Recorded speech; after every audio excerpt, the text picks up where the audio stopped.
रोना विल्सन को जमानत मिल गई। अब आपके मन में पहला सवाल तो यही होगा कि रोना विल्सन है कौन। इसमें कोई ताजुब की बात नहीं है कि आप रोना विल्सन को नहीं जानते।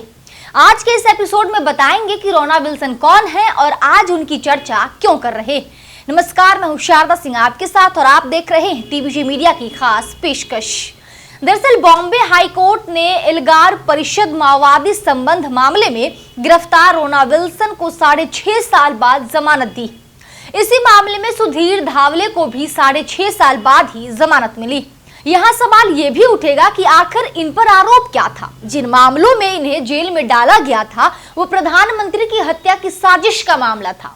प्रधानमंत्री की हत्या पर रची गई साजिश की हकीकत जानकर आप भी हैरान होंगे कि 6.5 साल बीते भी साजिश का आरोप साबित नहीं हो पाई। आश्चर्य तो इस बात पर भी हो रही है कि अभी तक इस मामले में ट्रायल तक शुरू नहीं हुआ है। आखिरकार इसका कौन जवाब देगा कि रोना विल्सन और सुधीर धावले को किस कारण से 6.5 साल से ज्यादा का वक्त जेल में रखा गया। इतना ही नहीं, इस साजिश में न जाने कितने ही लोग गिरफ्तार हुए। किसी को 5 साल हुए, किसी को 4 साल हुए और किसी को 6 साल से ज्यादा का वक्त हो गया। आखिर बीजेपी सरकार इतने गंभीर मुद्दे की कैसे जांच करवा रही है? एजेंसियां किस रफ्तार से काम कर रही है कि 2018 से लेकर अभी 2025 आ गया, लेकिन अभी तक आरोप ही साबित नहीं हो पाया। जस्टिस एएस गडकरी और जस्टिस कमल खता बेंच ने कहा कि दोनों ने विचाराधीन कैदियों के रूप में जेल में 6 साल से ज्यादा का समय बिताया। हाईकोर्ट ने कहा वो 2018 से जेल में है। मामले में आरोप अभी तय नहीं हुए। अभियोजन पक्ष ने 300 से ज्यादा गवाहों का हवाला दिया और ऐसे में भविष्य में मुकदमा खत्म होने की कोई संभावना नहीं है। आरोप तय होने के बाद केस की सुनवाई शुरू होती। बता दें कि रोना विल्सन और सुधीर धावले के वकील मिहिर देसाई और सुदीप पासबोला ने केस लड़ा।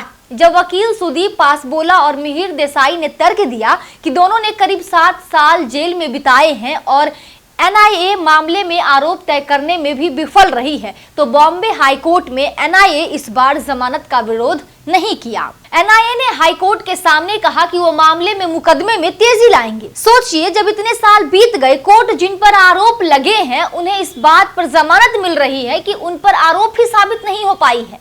इतना ही नहीं, अभी तक ट्रायल तक नहीं हुआ।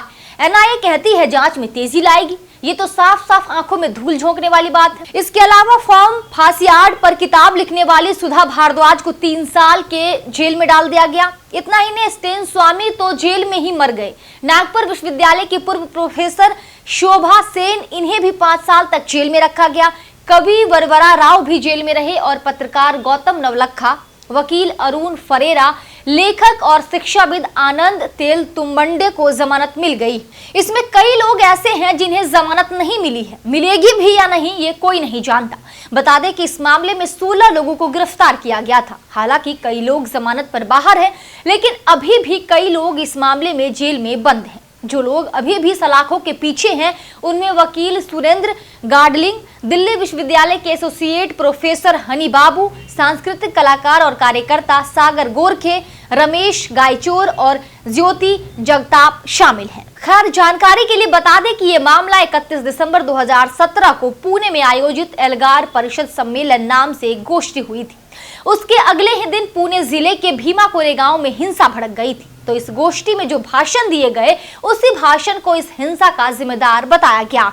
बकायदा पुणे पुलिस ने तो यहाँ तक दावा किया था कि इस सम्मेलन में माओवादियों का समर्थन प्राप्त था। और तो और इसमें यह भी जोड़ा गया कि जैसे राजीव गांधी की हत्या हुई वैसे ही साजिश के तहत प्रधानमंत्री नरेंद्र मोदी के लिए की जा रही थी। सोचिए, इतना बड़ा संवेदनशील मुद्दा और ट्रायल तक शुरू नहीं हुआ। भीमा कोरेगांव का मामला भारत के इतिहास, राजनीति और सामाजिक ताने बाने से जुड़ा एक संवेदनशील मुद्दा है। यह मामला केवल एक घटना नहीं बल्कि भारतीय समाज में जाति राजनीति और सामाजिक संघर्षों की गहरी जड़ों को दिखाता है कि समानता और न्याय के लिए संघर्ष अभी भी जारी है। भीमा कोरेगांव केस हमें ये सोचने पर मजबूर करता है कि समाज में समानता और न्याय के लिए संघर्ष अभी खत्म नहीं हुआ। ये घटना इतिहास और वर्तमान के उस कड़वे सच को दिखाती है जिसमें कमजोर वर्गों की आवाज को दबाने की कोशिश की जाती है। फिलहाल इस वीडियो में इतना ही। आपकी आवाज बदलाव ला सकती है। कमेंट में अपनी राय जरूर दें। इस वीडियो को लाइक करें और ऐसी महत्वपूर्ण खबरों के लिए हमारे चैनल टीवीजे मीडिया को सब्सक्राइब करें। आज के लिए बस इतना ही, मिलते हैं अगले एपिसोड में, तब तक के लिए नमस्कार।